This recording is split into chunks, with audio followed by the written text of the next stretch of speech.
যদি 5ই আগস্ট না ঘটতো আমার সরকারি চাকরিতে মানে স্বরাষ্ট্র সচিব হিসেবে ফিরে আসার কোনো কারণ ছিল না। দেখা যায় এটা একটা খুব খুব বড় একটা ল্যান্ডমার্ক যে 5ই আগস্টটা ঘটেছে বলেই শুধু আমি না, আপনারা অনেকেই যাদের পদোন্নতির সম্ভাবনা ছিল না তাদের পদোন্নতি হয়েছে, কাজে যাদের একটা ভালো পদায়নের সম্ভাবনা ছিল না সেটা হয়েছে। কাজে আমরা কিন্তু এই যে পরিবর্তনটা ঘটেছে এই পরিবর্তনটা ধরে রাখার জন্য আমাদের কাজ করতে হবে। আমরা কিন্তু তাদের কাছে কৃতজ্ঞ।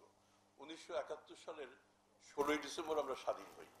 স্বাধীন হওয়ার পরপরই আমি আমার জন্মস্থান ঢাকায়, এখন পান্থপথে যেটা সমরিত হাসপাতাল এটারই একাংশ আমার বাবার বাড়ি।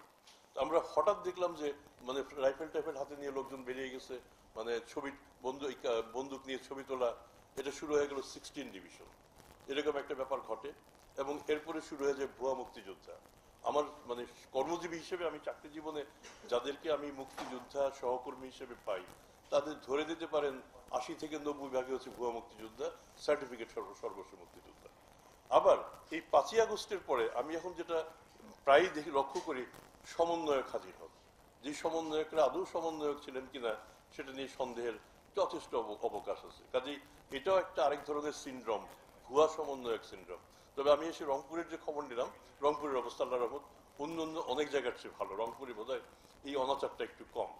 যদি এরকম অনাচার থেকে থাকে অনুগ্রহ করে তাদেরকে আপনারা প্রতিরোধ করেন।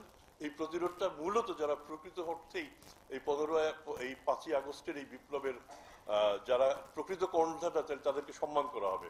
আমরা কিন্তু 71 সালে ফেল করেছি প্রকৃত মুক্তিযোদ্ধাদের রক্ষা করতে, যে জন্য ভুয়া মুক্তিযোদ্ধা এবং তাদের সন্তানরা পরবর্তী সময়ে মানে ভালোভাবে বিরাজ করতে পেরেছে। এই কাজটা আমাদের করতে হবে। আজকে